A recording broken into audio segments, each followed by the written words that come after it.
Bueno, buenos días a todos y a todas. Desde la Asociación de Amigos del Museo de Écija queremos en primer lugar agradecer sinceramente vuestra presencia hoy aquí y vuestra participación en las actividades que forman parte del proyecto Un Museo para Todos, y en este caso nuestra segunda edición, dentro del programa cultural previsto para este mes de enero de 2026.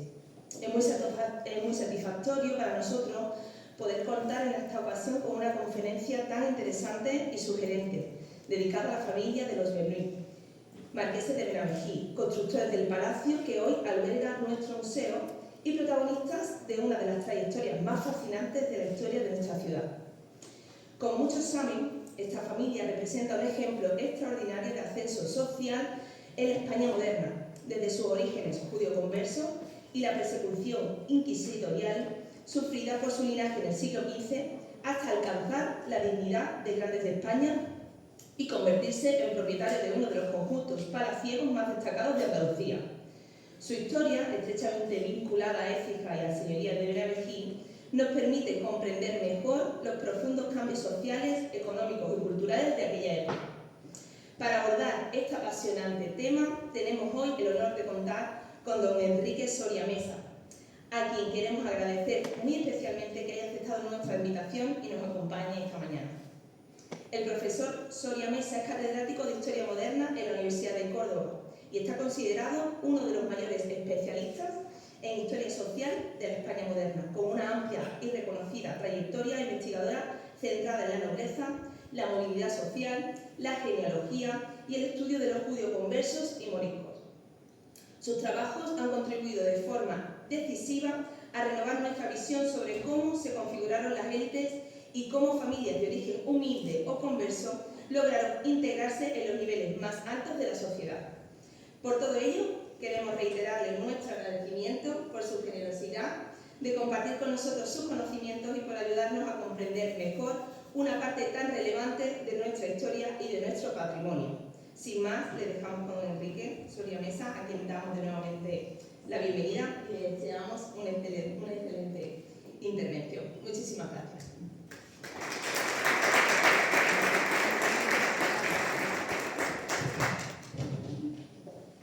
Bien, buenos días. Espero que se me escuche y no sea complejo. Gracias, querida amiga, por la presentación. Gracias, Miriam, por la invitación. Gracias a todos ustedes, tanto los miembros de la Asociación de Museo, amigos del Museo de Écija, como todo el público que ha resistido el frío imperante y sobre todo la conferencia de, creo, una degustación de aceite que es mucho más interesante sin duda ninguna y más nutritiva, desde luego. No sé si para el alma o si para el cuerpo, que las palabras que yo les pueda hacer de mi casa.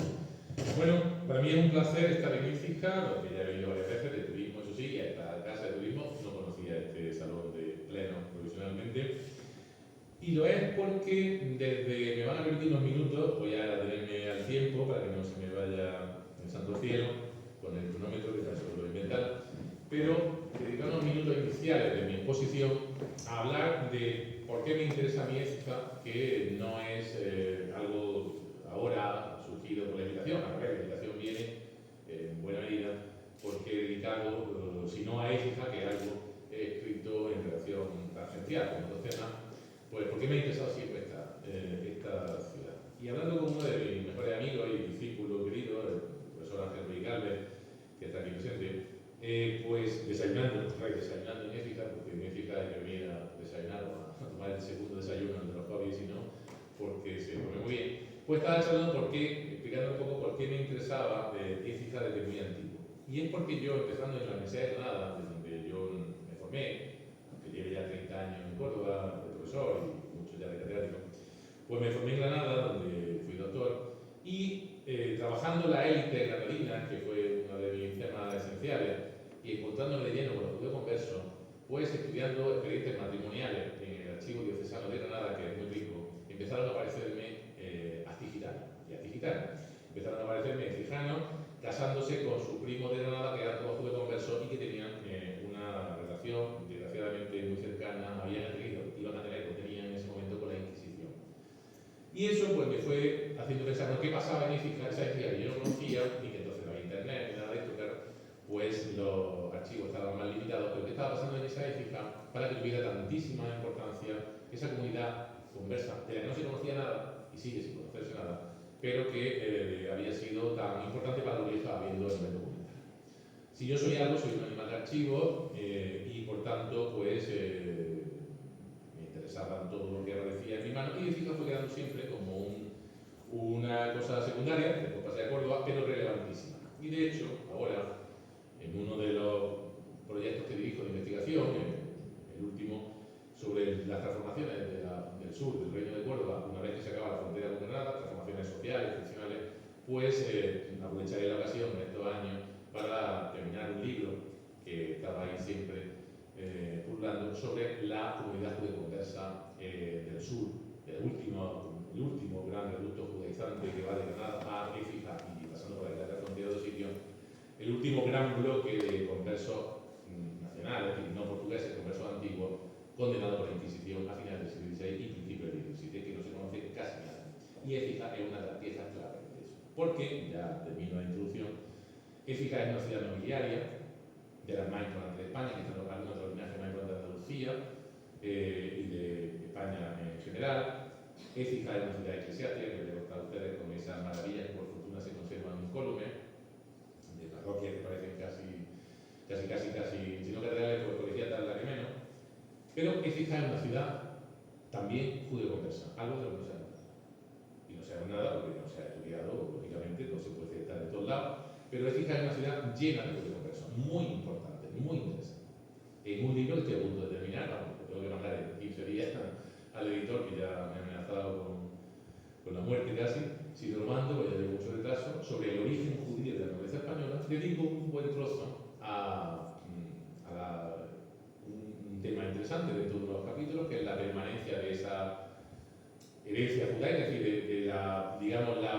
el sostenimiento en el tiempo de la judeoconversa, que te sigan insultando de estos problemas por ser de origen judío en fechas tan tardías como el siglo XVIII, que ya no es lo normal, porque el siglo de oro sería un poco la zona de momento de álgido, y el ejemplo por excelencia que pongo de esa permanencia de la presión social sobre los conversos está aquí en Écija, y son concretamente pues, el tercer palacio de importancia, que son los condes de Valdehermoso de Cárdenas. Los Cárdenas tienen sangre judía por distintas ramas, les salpica y les explotan la cara en el siglo XVIII, para horror del conde y de su familia, cuando se pensaba que todo eso estaba ya acabado. Aquí hay grandes familias, como digo, perseguidas o no por la Inquisición, en distintas formas, pero no vamos a hablar de eso ahora porque no es el caso. Vamos a hablar, curiosamente, de cómo en un palacio tan espectacular como el que nos acoge hoy, que se gesta de forma tardía, porque no falta más que ver el estilo tardía para mí esto que sea anterior al siglo XVI y XVII, pero entonces el siglo XVIII es como ayer. Pero como curiosamente y casualmente pues está creado, y lo que hay en torno a ello, por una de las familias más conocidamente, porque de aquí sí sabemos ya algo, aunque falta el libro o en la tesis que una todo, etc., sobre que son los Bernoulli, como ya se ha dicho, por mi presentador, los señores y de formas que se deben aquí. Y de ello vamos a hablar. Vamos a hablar al final un poco de su presencia en Écija, porque es tardía, ¿no? Pero sobre todo vamos a hablar de lo que es más ignorado en Écija, supongo, por lo que ya sabéis, y lo que es más interesante, que es los orígenes, la evolución de este grupo y cómo se van conformando como uno de los grupos más importantes de poder de la España moderna, grupos familiares quiero decir, y que les va a costar mucho desprenderse de la presión social, de esa herencia judaica, porque se lo van a recordar siempre que puedan, hasta que a través de una serie de estrategias, donde Écija es el final de esa estrategia de olvido, y no casualmente pues tienen este palacio, que cuesta mucho, pero que evidentemente cuando uno ve este palacio pues piensa en cualquier cosa menos un San Benito historial o en una hoguera, piensa en un noble que viene de Carlomagno cuando menos, ¿no? Y esa es la estrategia que usan muchas familias, y en este caso concreto los Bernoulli. A comienzos del siglo XVIII no verán ustedes, bueno, no sé si verán o no, según la vista que tenga, yo no vería casi nada, no estoy ya, pero por fortuna tengo aquí delante. A principios del siglo XVIII, el gran genealogista español Don Luis de Salazar y Castro, el mayor genealogista español de todos los tiempos, realiza una obra manuscrita que está inédita y es casi desconocida, haciendo una especie de who's who, es decir, de quién es quién de la nobleza, de la gran nobleza española. para él mismo, lo dudo porque lo sabía de memoria, o para alguien que pienso que puede ser un encargo, incluso para la corona, no lo sé, porque tampoco me ha dado tiempo a estudiar esta obra, aunque yo he investigado mucho al autor y conozco muy bien su fondo. Bueno, pues recorriendo estas páginas donde aparece desde el duque de Infantado al duque de Alba o al marqués de Carpio o de la Torre, lo que sea, y explica un poquito de dónde viene, qué renta tiene, da una especie de ficha de cada familia. Pues dentro de estas grandes familias, de las varios cientos que salen del máximo nivel, por supuesto, una de ellas son los Bernoulli. Y dice así, de rápido, porque es muy interesante lo que dice, sobre todo al final. El marqués de Bernoulli, don Juan Ignacio de Bernuy, mariscal de Alcalá, hablaremos de todo ello, señor de la villa de Valenciana, Zumel y Tomillo, patrón del hospital de la Concepción de Burgos y cabeza en España, esto es interesante, cabeza en España de la familia de Bernuy. Es hijo único de sus padres, está hablando de personas de este momento, y está en la, no está cortado porque se ve mal por el pliegue, creo que debe ser la tutela de la marquesa doña María de Enrique, su madre, que es niño chico y está tutelado por la madre legal, cuyo matrimonio se celebró en 1685. La villa de Bernajín, que fue de la Orden de Santiago y pasó por venta a la casa de Bernuy, es en Andalucía, la villa del Genil, en medio de Lucena y Antequera, y a 4 leguas distantes de ambas. Es diócesis, es decir, al ser de la de Santiago, pues se vende, no pertenece técnicamente al arzobispado, al obispado de Sevilla, de Córdoba, etc., como le pasa a Estefa con el arzobispado de Sevilla, un tema un poco complicado. Y el marqués lleva en ella, cobra los diezmos y tiene jurisdicción eclesiástica del rey de Burgos. Sus medios niños son lugares cerca de Burgos donde, donde prometió que en Andalucía es aquí no se veía, pero por otra parte, la familia de Bernuy, donde primero, que en Andalucía se radicó, me leía la palabra y me bloquea un poco, la familia de Bernuy, habiendo pasado de Francia. Es decir, ya en el siglo XVIII se ha canonizado una mentira absoluta que han creado los Bernuy gracias a genealogistas previos, esto es muy normal, en la época he dedicado mucho al tema, y es crear orígenes fuera de donde esa familia está asentada para escapar del control social de saber que primero era un judío que se convirtió y se llamaba Don Judá, lo que sea, y ahora se llamó Juan Fernández. Entonces vienen de las montañas de León, de Burgos, de Asturias, de Cantabria, y los Bernuy pues, le dan un poco el añadido, que también no son únicos, de decir que vienen de Francia. Por eso, una línea arriba decía cabeza de la casa de Bernuy en España, es decir, yo digo que hay una rama en otro lado. Serían de origen francés. Es completamente falso, pero esto ha llegado a los años 90. Remedios Morán, en su trabajo, en su tesina sobre los Bernuy, con el archivo del que disponía ella en su casa, pues habla de que son de origen francés y que nada de que son conversos, cuando es algo notorio, muy, muy notorio. Bueno, pues por tanto, entrando ya en materia, ¿de qué hablamos cuando hablamos de Bernuy? ¿Quiénes son los Bernuy? Componen una de las familias españolas, de las poderosas, claro, de más notorio origen judío. Es decir, en la época moderna, el baldón de descender de un Bernuy viene a ser casi como descender de un Cartagena o de un coronel. Es decir, las pocas familias que son detectables per se de origen judío. No pueden escapar hasta mucho después, y siempre que hay un noble sobre todo del ámbito burgalés, que están muy mezclados, porque ahí donde se asientan, como veremos, pues en cuanto tiene que probar nobleza, limpieza de sangre, le salta que la tatarabuela es una Bernuy y ya como hay que ponerse en lugar. Bueno, es una familia que desde la conversión, quizá del primero, quizá de sus padres, seguramente el primero, el primer Diego de Bernuy, seguramente fuera judío, lo veremos ahora, es decir, que nació como judío y se convirtió al cristianismo, pero no se puede saber al 100% porque hubo una enorme destrucción documental y manipulación documental. Esa familia se dedicó a manipular, falsificar documentos, como hacían todas las que tenían que hacer, algo parecido que eran muchísimas en esta España para poder escapar de la presión social, no tanto de Cristiano I, pero sobre todo de la limpieza de sangre, si la necesidad de demostrar sangre pura en los siglos XVI y XVIII. Bueno, pues una falla inmensamente rica que va a tener ramas en España y fuera de ella. Y yo creo que esto de inventarse Francia, en vez de decir, pues la montaña de León, viene del hecho de que muy pronto, como veremos, hay una rama en Francia. Entonces, bueno, como hay un Bernuy en Francia, pues en vez de decir un Bernuy de Burgos, que es lo que pasó, se fue a Francia, pues dice, había unos franceses Bernuy y ya somos sus primos en Burgos, que es un juego muy inteligente de usar esa confusión posible, ¿no? van a llegar al éxito, evidentemente comprando el Anejí, como veremos rápidamente, entrarán en la nobleza, titularán como marqueses y se van a instalar en Écija, convirtiéndose su mansión en uno de los palacios mejores de toda España y de toda Andalucía en particular. Como he dicho antes, no voy a entrar en detalle, porque alguien quiera, hay algunos estudios sobre los Bernuy. Por fortuna, a diferencia de otras grandes familias, pues, por ejemplo, los Cárdenas de Valdemoso, pues no hay nada, pero como eso hay en Granada, en Sevilla, en Córdoba, cientos de casos donde no sabemos prácticamente nada, o hay un estudio por ahí perdido. Aquí sí hemos tenido la suerte de contar con bastantes estudios. ¿Por qué? Porque es una familia de gran relevancia, de mucha relevancia internacional.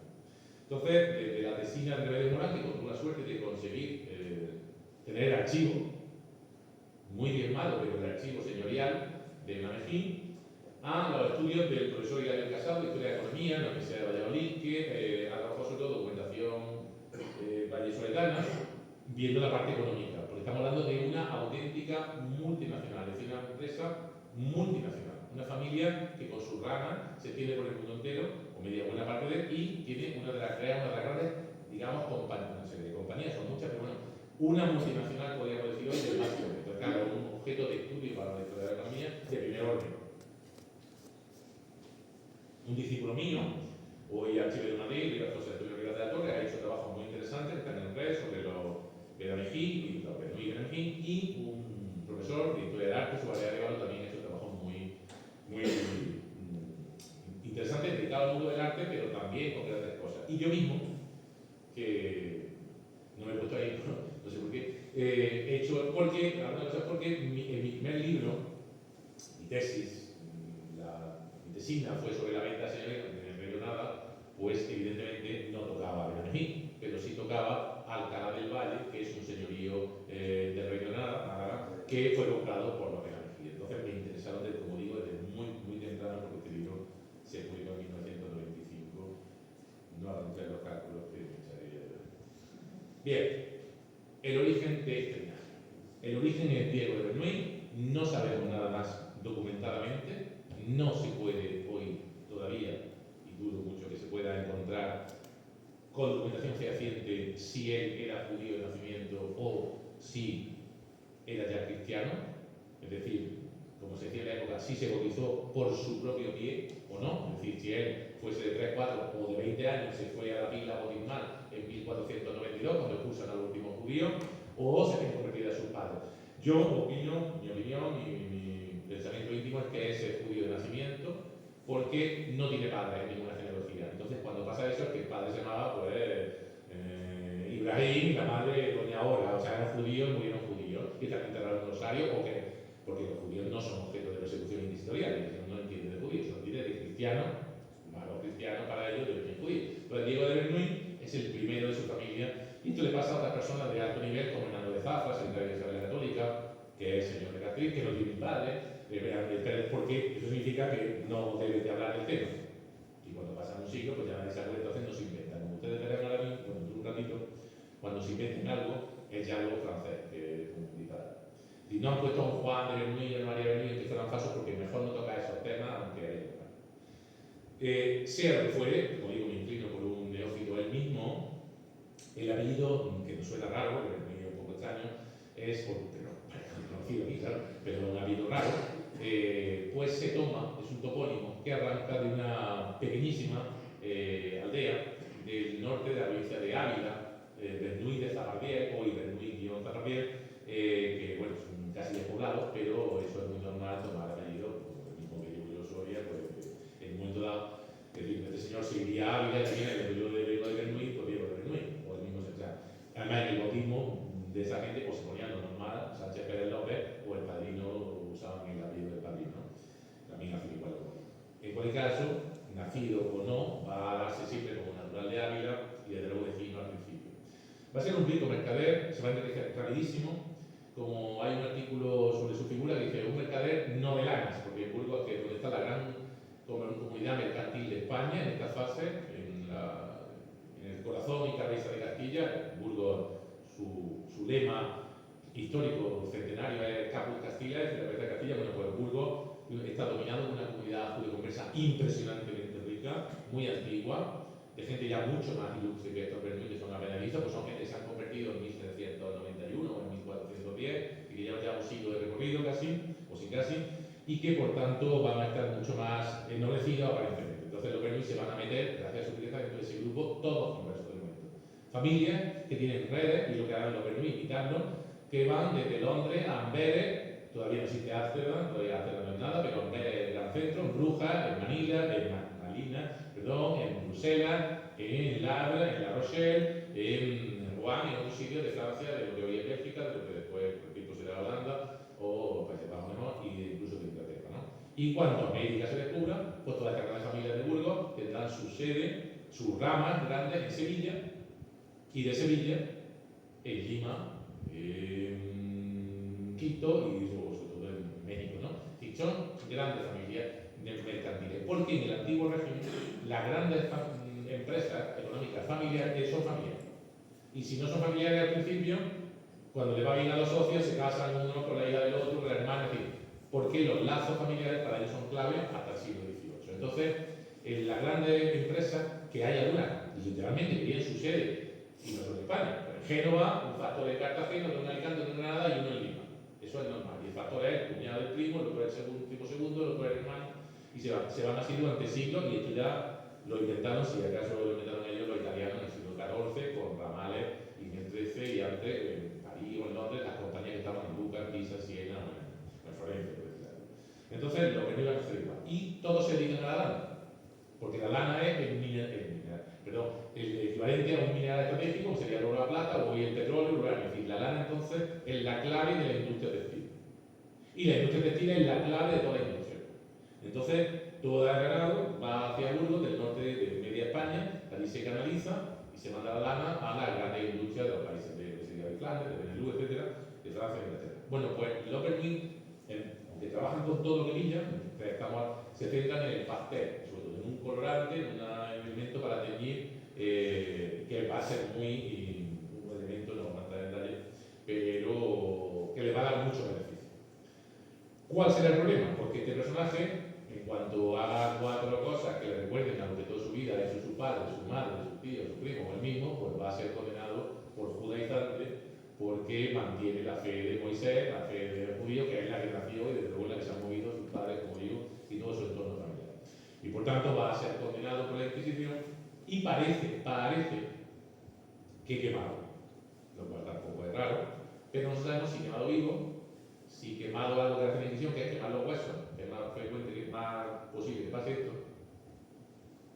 o no quemado y reconciliado, porque la familia se dedicó, como digo, para eso tenían millones de euros, diríamos hoy, pero de cientos de millones de euros, en una forma de hablar, a destruir todo esto, sobornando gente, incluido, por supuesto, pues, desde el párroco que permitía falsificar una partida de bautismo, al sacristán que permitía entrar y quitar un San Benito, o al inquisidor si se dejaba, que mucho se dejaba, porque la Inquisición era muchas cosas, pero también una institución muy corrupta, ¿no? Bueno, esta familia, tenemos que obviamente ir avanzando, ya todavía no está aquí mucho tiempo, porque el tema da para esto, ¿no? Esta familia, como les decía, tiene muchas ramas, no solo la española, y esto es lo que hemos tratado mucho tiempo dando cuenta. Esta es la gran contribución, pienso yo, del profesor Hilario Casado, porque no solo ha estudiado económicamente lo que no se podía hacer por parte de Remedio Morán, porque cuando uno tiene un archivo nobiliario, como pasa en el caso municipal de Écija con Peñaflor, los archivos nobiliarios, si tienen que expurgarse, si uno quita cosas, quita lo que no le interesa. Claro, uno mantiene siempre el testamento de la tatarabuela, la ejecutoria de la guía o los títulos de propiedad de un cortijo, pero aquí importa los gastos de compra de comida de hace 200 años. Nadie lo tira a la basura. Para nosotros es un drama, pero para ellos es seguridad. Igual que cuando alguien diga a tu nieto, ¿por qué no guardaste el cupón de la compra de cuando ibas a...? Pues para aquí te lo digo, que a mí me gustaría saber, pues eso, ¿no? Entonces, claro, ¿qué se ha conservado?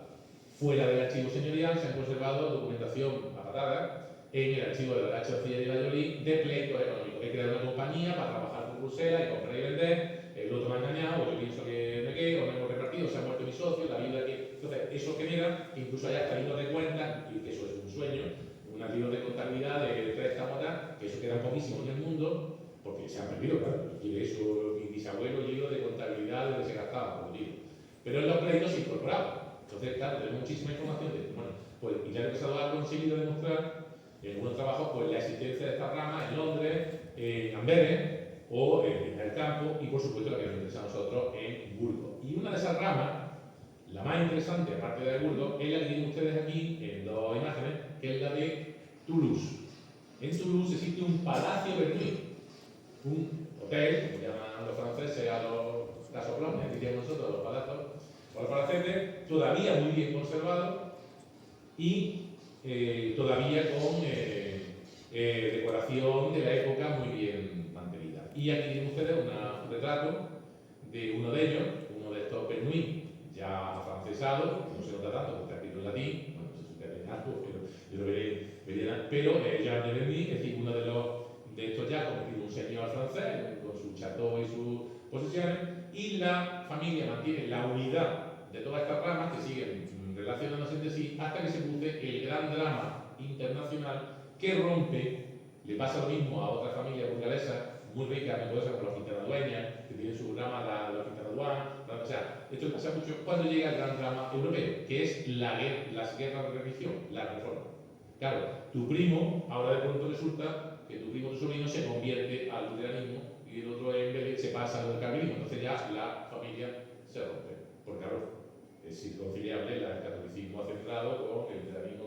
Entonces, esas multinacionales no católicas, pues ya tienen su vida y esto se convierte casi todo en señores y dejan la parte mercantil. Si se mantienen relaciones, pues con los que siguen siendo católicos, de otra familia, de otra rama de la misma familia, de ellos o de cualquiera, en la de Flandes español, que sería Bruselas, Brujas, etc., Amberes.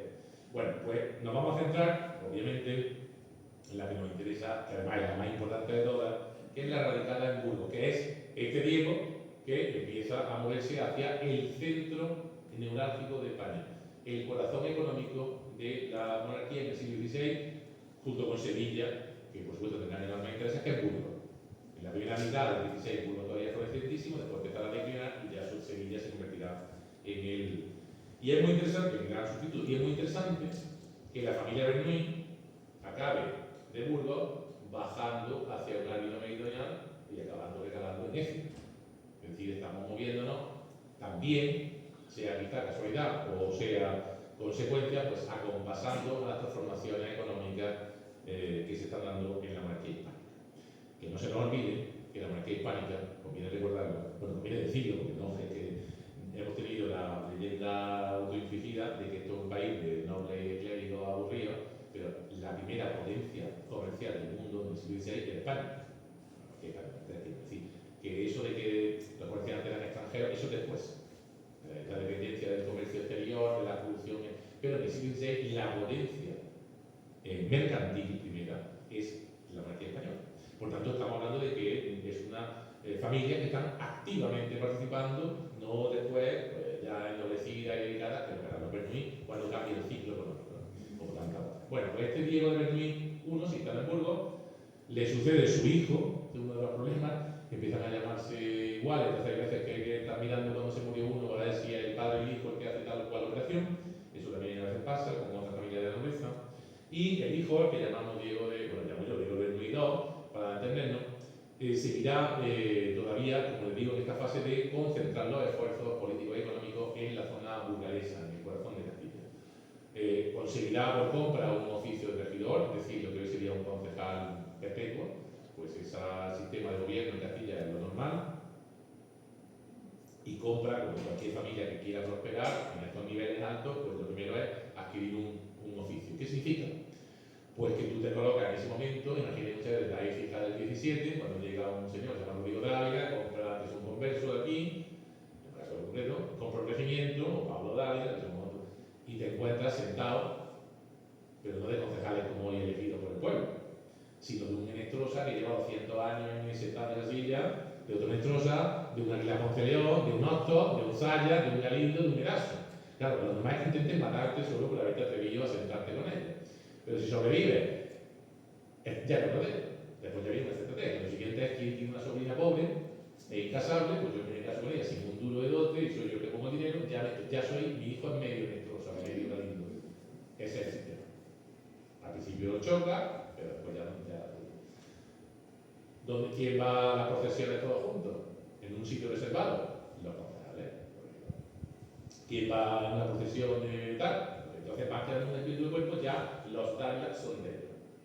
Este es el sistema. Pues los Bernuy que acaban de llegar, compran un oficio, con más o menos resistencia se le admite, con el tiempo ya es uno de esa oligarquía que también son conversos, pero ya son todos como príncipes, que viven, ya lo vemos de manera perfecta. Lo siguiente, pues subir de escalón lo que puedo. ¿Cuál es el grado siguiente dentro de la clasificación? Bueno, evanescente, porque no existe, la hemos hecho nosotros historiadores de la nobleza, pues rango de señores de vasallos, tenemos señorío. Primero no puedo todavía meterle mano a un señorío porque todavía no se está vendiendo. ¿Qué compro? Le compro un señorío a un particular, a uno que sea endeudado. Cojo a un noble que está en la ruina y que tiene una serie de posesiones y que tiene que dependerse de ellas. Y una de ellas es comprar ese castillito que ven ustedes, Zumel, en zona de Burgos, que no es gran cosa, pero me permite ya aparecer: hola, soy Diego de Bernuy, regidor de Burgos, señor de Zumel. Claro, piensen ustedes que mi padre era un judío al que han quemado. Y ahora ya soy un señor de vasallo que estoy por encima de los insignes hidalgos, muy por encima de los meros regidores, aunque sea casi simbólico. Y cuando se abre la veda, compro el energía. ¿A qué me refiero cuando se abre la veda? El sistema jurisdiccional español, castellano sobre todo, se basaba entre otras cosas, en un binomio. Pueblos, localidades de realengo, es decir, las que dependían directamente del rey, es decir, Sevilla, Córdoba, o pequeñas villas que eran independientes, por ejemplo Madrid nunca fue ciudad, pero era una villa que dependía directamente del rey, o villas que dependían de grandes ciudades, pues en la Rambla, Santa Ella, pues eso dependía de Córdoba. Carmona era una ciudad independiente, pero otra, Utrera, dependía de Sevilla, etc. Entonces, eso era el realengo. Y después estaban los señoríos, aquellas tierras que el gobierno y la justicia, en primera instancia, nada más, igual que aquí había un gobernador, pues lo había en pliego, que eran de más nobles. Entonces, había ido la corona cediendo señoríos en lugares, sobre todo fronterizos en su momento, claro, porque fronterizo en su día fue el Ebro, el Tajo o el Duero, hasta que llegamos a la conquista de Andalucía, ¿no? Pero si vemos los señoríos grandes de Andalucía, pues están todos en torno, la gran masa, a la frontera de Granada. Los Guzmanes, los Ponce de León, los Fernández de Córdoba, los Saavedra, hasta las órdenes militares cercanos a Fajardo de Murcia, es decir, en las zonas más fronterizas, más difíciles de gobernar, para que esos nobles sean ellos los que, por la cuenta del trae, defiendan su territorio. Realengo, señor. ¿Quién da esos señoríos? La corona. ¿A quién? Bueno, a los nobles, a los que dan luchar la reconquista, o así, o a los cortesanos. ¿Qué sucede con Carlos V? Con Carlos V, que ya empiezan los problemas económicos brutales, que ya empezaron con los reyes católicos, pero ahora imagínense ustedes un imperio que va desde Holanda a Chile, de Sicilia a Galicia o a territorios en el centro de Europa y que está colindando con los turcos y que tiene posición en el norte de África y que hay que conseguir recursos económicos de donde no lo hay. Los impuestos no son suficientes, son escasísimos. Hay que intentar subirlos, pero eso provoca problemas, resistencia, y una de las soluciones que tiene el Estado, a imitación de lo que ya lleva nacido en Francia un chico atrás, es vender cosas. Vender patrimonio del Estado. Es decir, empiezan a vender rentas. Ustedes pueden decir: yo voy a comprar el IVA de Palma del Río. No bromeen, imagínate el equivalente, ¿no? Claro. Pues tiene usted 10 millones de euros y de aquí al infinito su familia va a cobrar el IVA, lo paga la gente, pero lo cobran ustedes. O voy a comprar el de la colación de la parroquia de Santa María, pues compro un impuesto. No bromeen. Vendo perdones de hijos, perdones por asesinato. He matado a tal, bueno, pues eso te perdona la otra parte y a la corona le pagas tanto. Legitimo a los hijos bastardos de los curas. No pueden heredar los hijos de los clérigos. Si tú demuestras que hay muchas denuncias, porque igual que hoy en Hacienda, siempre, si tú denuncias a alguien y no demuestras, te llevas parte de lo defraudado. No quiero dar idea. Pero, entonces, es que el cura párroco de no sé dónde, después de Andalucía, ha dejado todo su patrimonio a un amigo, pero en realidad es para que se lo den a un amigo que es su hijo y que entonces la corona interviene. Entonces, para evitar eso, el cura dice que un día de joven yo tuve una debilidad, una joven soltera y tal, y se llama Juan, y María, esa debilidad, no lo primero, que lo quiero legitimar. Y entonces la corona dice: pero del rey, 400 ducados. todo. Se vende todo. Se venden tierras.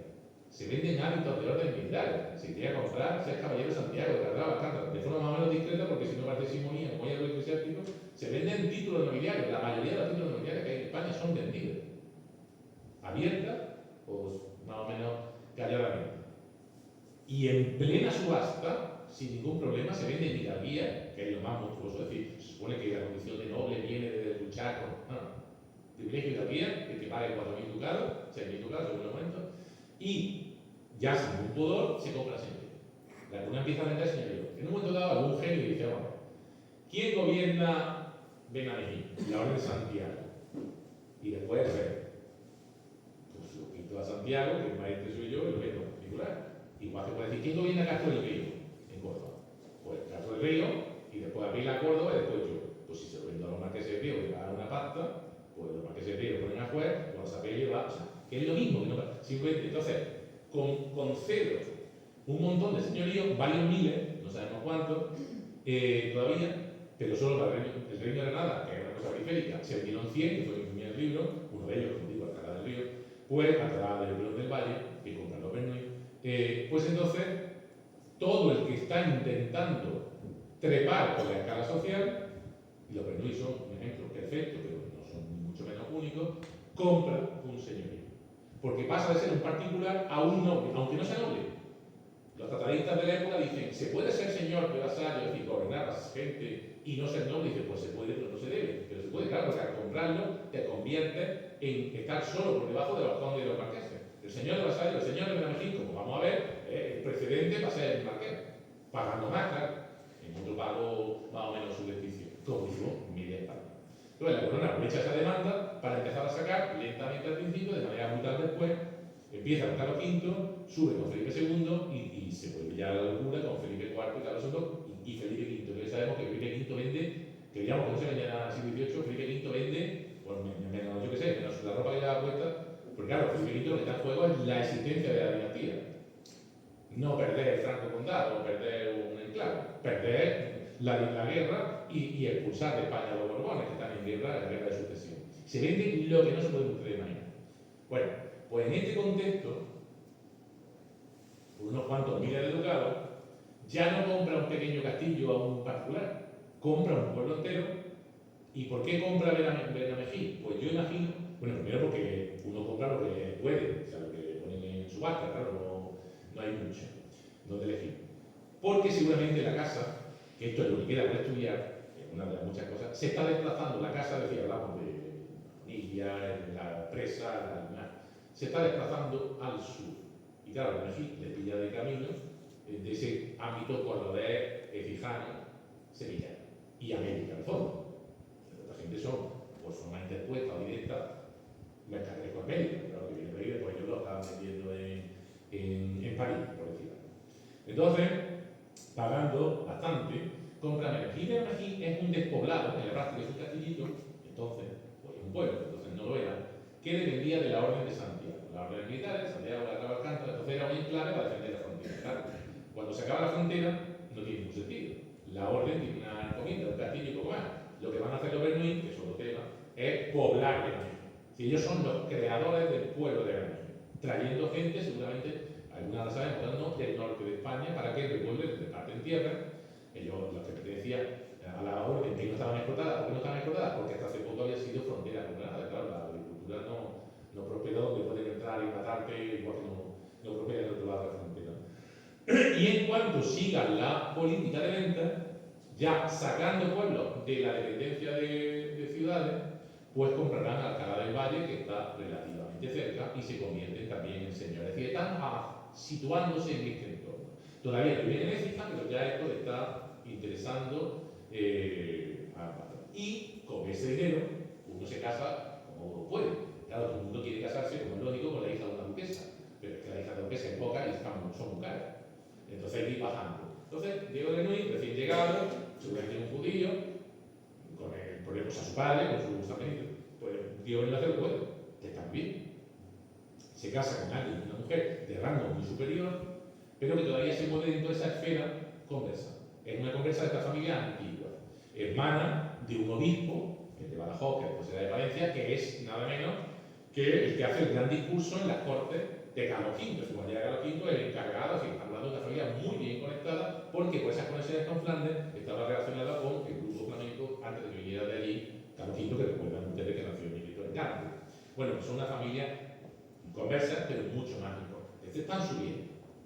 Claro, ese dineral y ya estas conexiones y esta condición de señores les permite a las dos siguientes generaciones casar muy bien, ya mucho mejor. Y esto es lo que les encumbra. Y esto es lo que acabará haciendo que se olvide el pasado judaico, bueno, se olvide, que quede ahí una tercera posición y que de vez en cuando sale a reducir, cada vez menos, y que acabe. Porque claro, si el primero se casa con una noble de muy pocos recursos, pero de viejísima familia, los Barbas, que es una familia de la tierra de campo, una guerra de familia de señores de estos del siglo XIV, pero no tienen mucho dinero, pues claro, seguramente doña Guiomar no llevó un duro en dote, no llevó nada, o la joya la llevara, pero no la ropa, pero no la aportó, y el marido la aportó, que era mejor. Y el hijo de esto, que ya es un bárbaro por su madre, es decir, ya es un noble, por lo tanto tiene el apoyo de toda la familia de la madre, tiene que apoyarlo, le guste o no, porque el primo, el sobrino, es uno de los nuestros, que sea un Besmí, esta es la forma de ir ocultando, y lo hacen todo lo que pueden, claro. Pues el hijo ya pega un pedazo. Se casa con lo mejor que tiene a disposición, que vendría igualmente sin un duro, porque sin un ducado, pero también con el uso de una moneda electrónica, con una que es hija ilegítima, con lo cual no llevaría nada de herencia, o casi nada, pero aunque sea una hija ilegítima, madre mía de quién es hija ilegítima.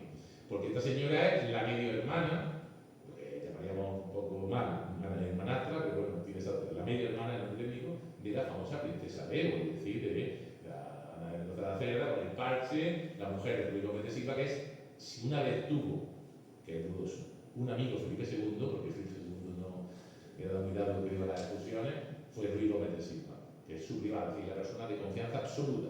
Duque de Pastrana, con un matrimonio, príncipe de Éboli, era un principado en Italia, y su esposa era una milita, y esta famosa doña Ana Zeta, que acabó encerrada en Pastrana, en un palacio magnífico, que a diferencia de este, por dentro un horror, con esa salvación de la fachada, una de las familias más importantes de España.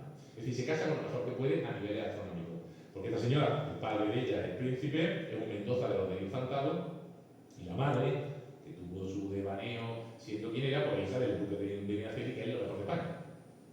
Lo mejor de España. Los Minas son más importantes. Entonces estamos hablando de que aunque los padres fueran amantes, no casaron, no es que pudieran haberlo hecho, es que no entienden. Lo raro es que no casaron, eso es la circunstancia.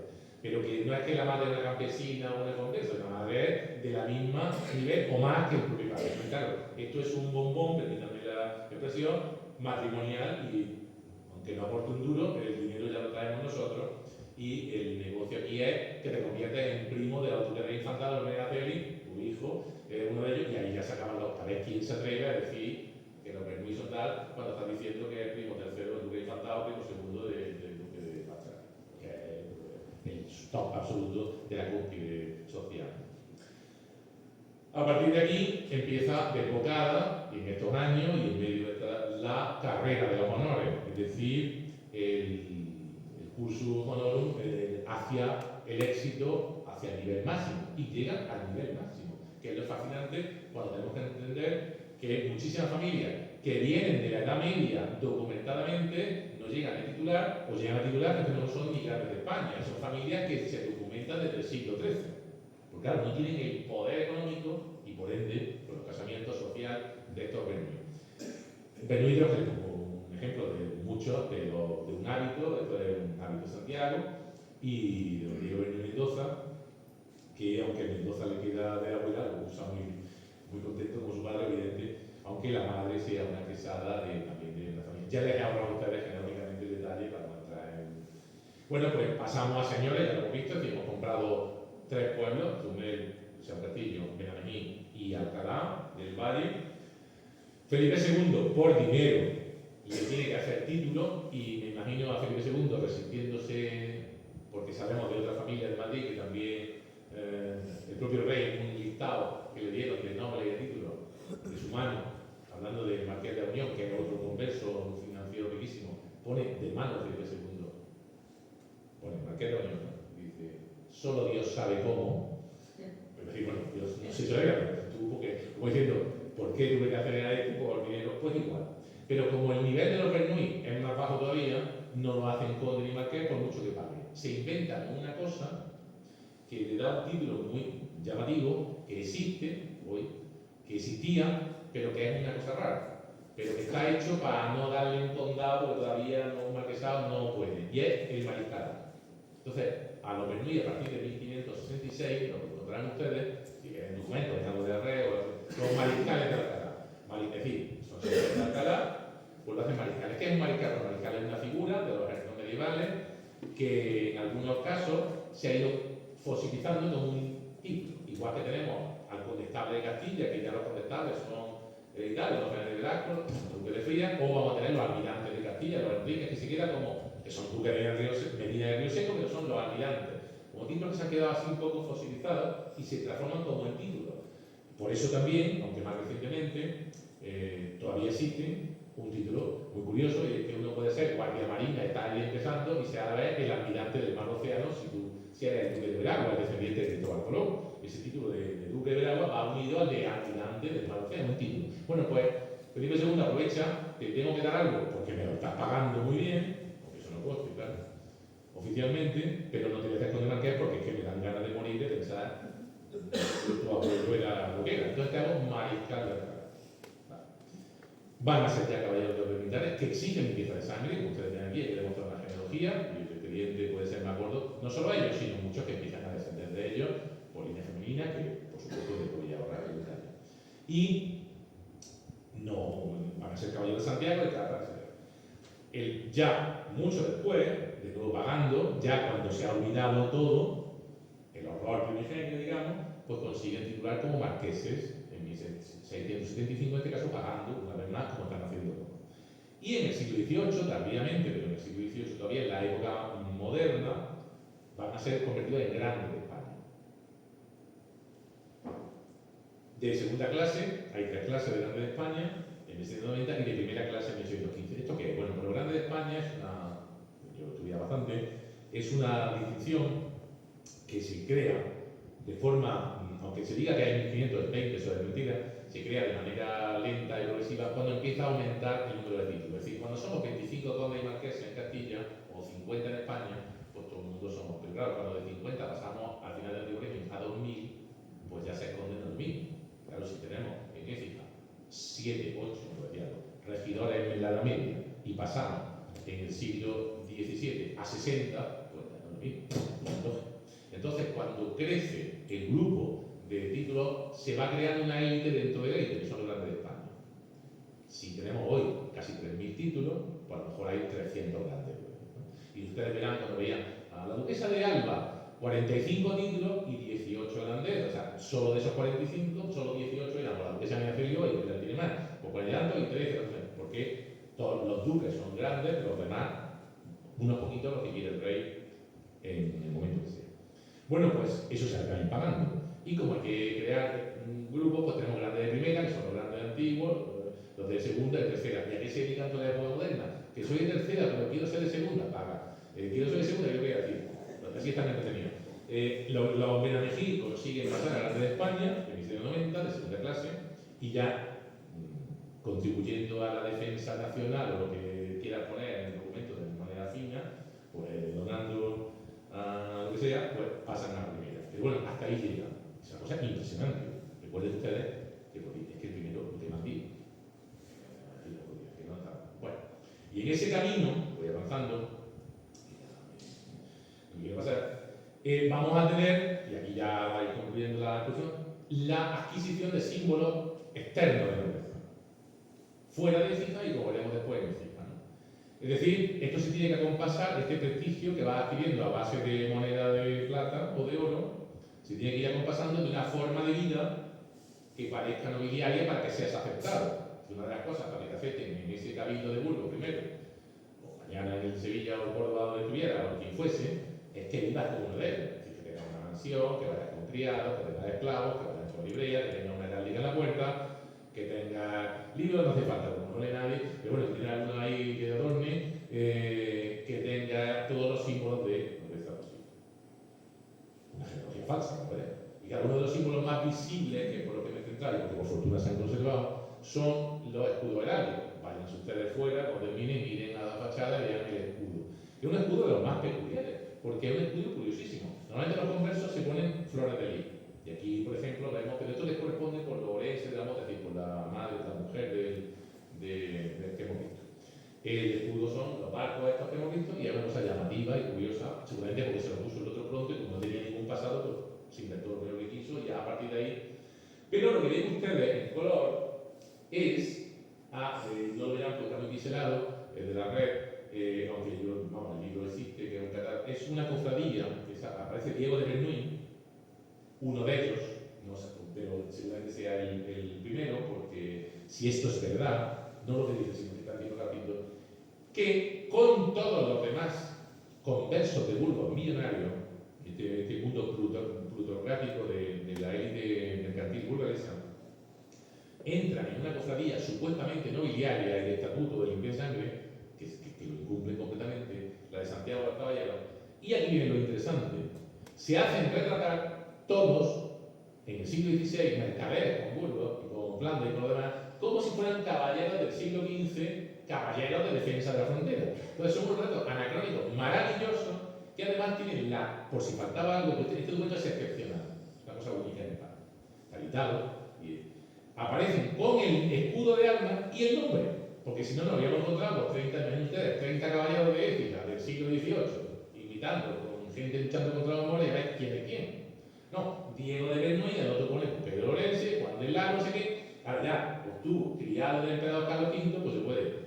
Si eres el primero, mentira, y si eres el segundo, pues dentro de joven de paje, o lo que sea. En cualquier caso, ahí aparece con su vestido, pues de lo que lleva un señor que empezaría vendiendo mercancía por la calle, de forma ambulante, después de una tienda. Es que todo eso es, en la época, el infierno, cuando aparece la mano del mundo. Pero entonces, el horror. Y ahí tienen el otro escudo, en este caso, en forma pétrea, en la fachada del hospital, de los cuales ellos son patrones. Y una de las cosas que hacen. ¿Qué hago hoy si quiero blanquear mi imagen? Pues creo una beca, o una fundación, o no sé qué, o bueno, pues compro internet, algo que pille. ¿Qué hacen esto? Pues fundo un hospital para los pobres, de una renta, claro, en la puerta está mi escudo, ya se sepa, ¿no? Esto es lo que. Y esto se completa con la invención francesa, la invención genealógica que nos lleva a un origen mítico en Francia, que yo creo que la razón es esta, que cuando se empiezan a inventar, ¿qué hacemos? Pues si llaman profesional, que es lo que hacía un genealogista, un realista, que para eso había mucho, los hambrientos genealogistas, que llamo yo en ocasiones, tenían que comer de algo, y para eso estaban. Entonces, al tener primos en Francia, pues es muy fácil decir, en vez de decir uno de Burgos, tu tío se puede ir, pues venimos de Francia, y tiene una rama, pero la meta ha venido aquí, ¿para qué? A defender España en la reconquista.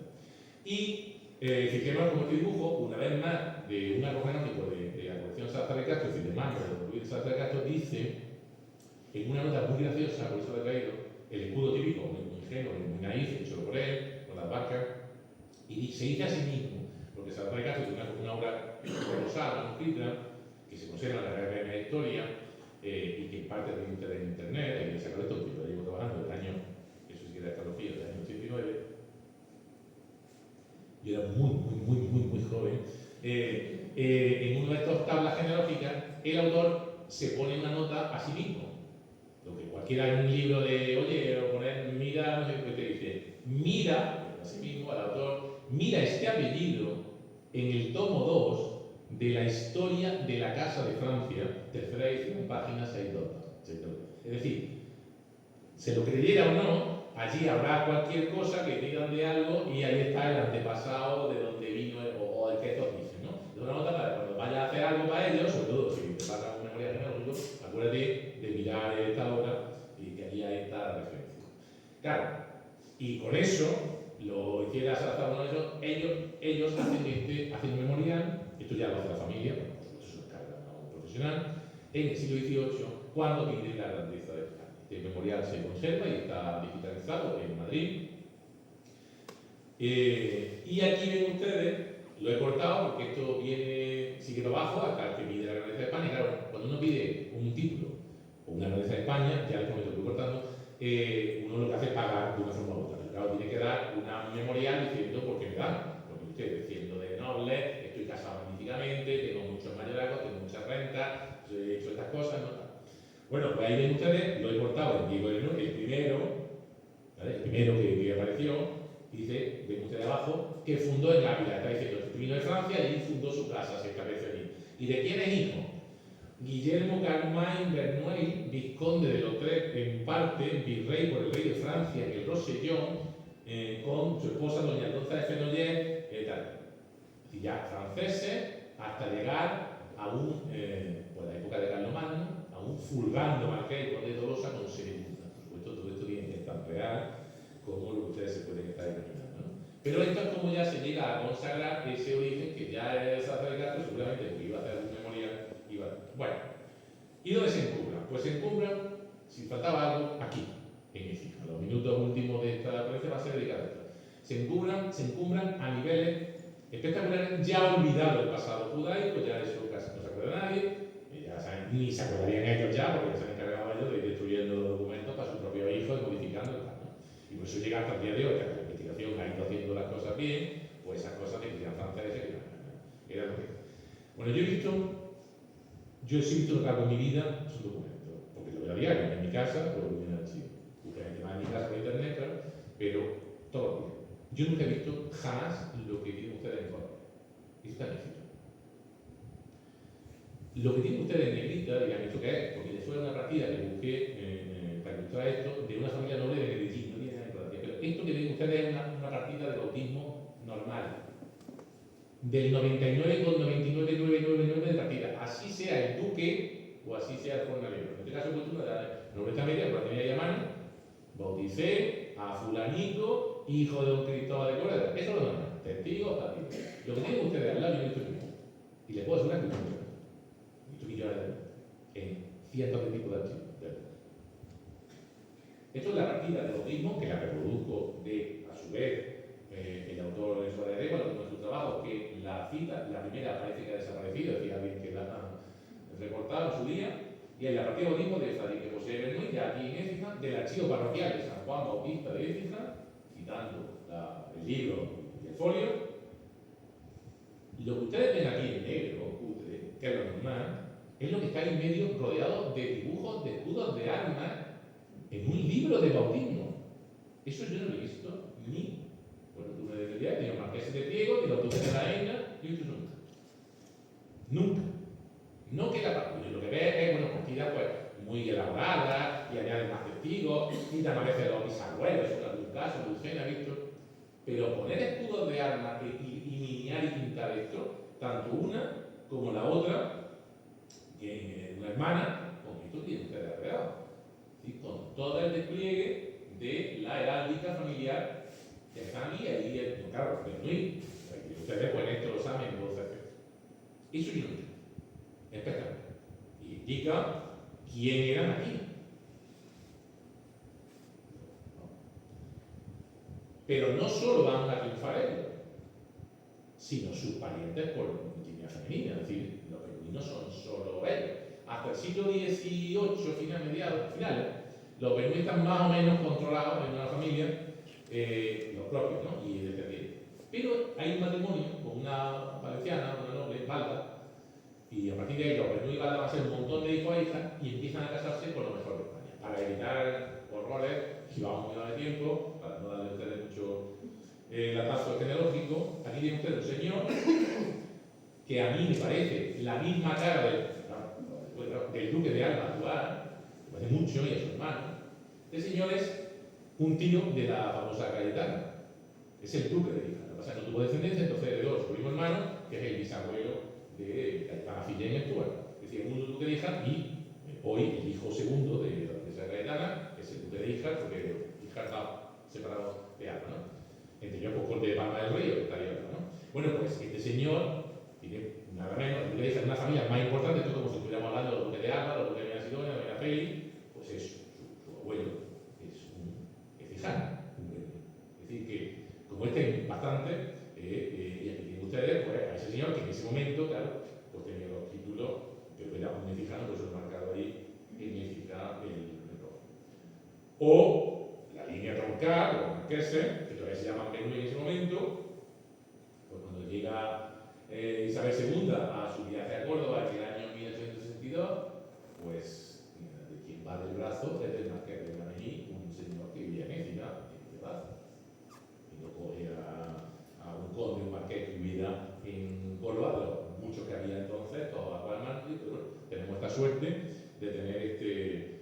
personaje políticamente interesante, etc. Bueno, ¿qué voy a decir de esto? Muy rápido. ¿Por qué se instala en Écija? La conexión es tardía, la directa, pero también Benamejí sería cuestión de estudiar hasta qué punto más. La conexión se debe al cuarto marqués de Benamejí, nacido y vecino de momento en Benamejí al principio de sus días, que va a desposar a una noble del máximo nivel de Écija. Va a desposar a una Fena de Destrosa. Las Fenas de Destrosa son quizá las más importantes a nivel de Baviera Consteleón, pero que tienen una curiosidad de matrimonio, porque hay mucha rama, ¿no? Es que encima es la hija de los del otro palacio. Es decir, el que viene para acá, el del palacio, estuviera construido en ese momento, y de otro directo, el palacio de los Peñaflor, que son los de su suegro y después los de su cuñado. Es decir, estos que están en la plaza de la villa, en Salón, enfrentados viendo los toros, pues ahora, o uno enfrente del otro, pueden llevarse bien o llevarse fatal, pues tienen su palacio directísimamente relacionado. Familiarmente, porque primero viene para acá y se casa con la señora que es hija, como ven ustedes, como todos los nobles lleva muchos títulos, muchos apellidos, doña Elvira Fernández de Destrosa, Rara, Aguilar, Bazán y Portocarrero, y el padre, pues es el señor Tuyo, es decir, son los Peñaflor, porque hay, como digo, mucha línea. Y la madre es una corte de Graina Navarra, que eso viene de Guadí, y los pueblos que son aquí está la chica, ¿no? Bueno, ¿qué va a pasar? Ya tengo ya al filo de la hora exacta. Pues que la familia al poco empieza, no inmediatamente, pero a partir de lo que ha pasado con ese último marqués ya que hemos visto, pues el brazo de Isabel II comienza una decadencia muy rápida, muy rápida.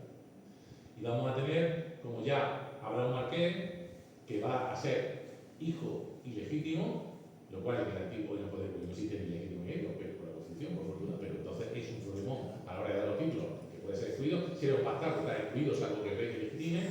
Si era un hijo natural, es decir, ha habido entre solteros, viuda, es más fácil, pero aún así no heredaría. Este va a ser legitimado por su siguiente matrimonio, es decir, se casan, si no en el artículo mortis, cuando es mayor, con la, y claro, dicen ustedes, como un heredero de otra grandeza, se casa con una señora que se llama García, lo llaman todo el mundo, entonces es el horror, un gran heredero de estos 20 apellidos, claro, pues se está casando con una criada, o sea, a la cual deja embarazada. No tiene hijos y lo legitima. Claro, ya esto se junta con la crisis del antiguo régimen, la ruptura de los mayorazgos, el cambio de sistema, la mala gestión de muchos de ellos que no saben hacer casi nada, pero ya no hay mayorazgos que lo protejan, la propiedad se puede empezar a vender, a embarcar y a perder, y llegamos a la ruina absoluta del mundo.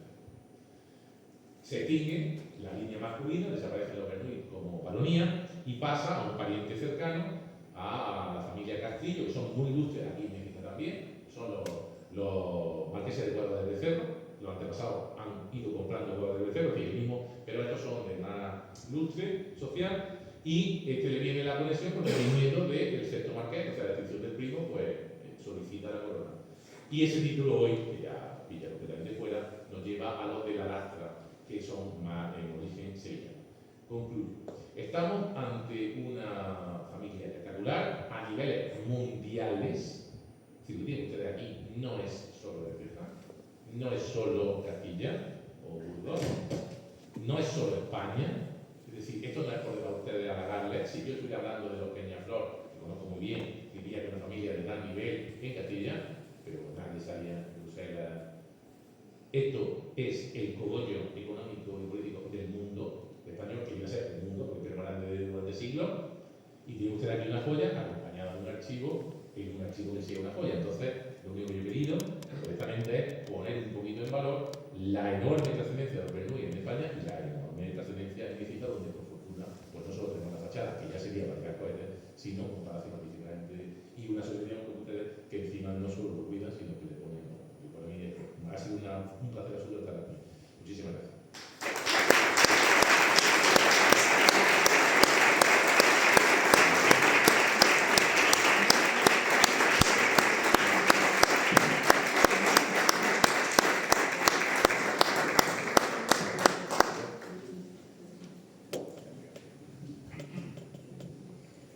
Bueno, agradecer a don Enrique su ponencia. Para nosotros que además tenemos un conocimiento del edificio donde nos encontramos y de la familia, a mí particularmente me ha parecido muy enriquecedora, a la par de divulgativa y didáctica. Gracias por también adaptar el contenido y adaptar el lenguaje para que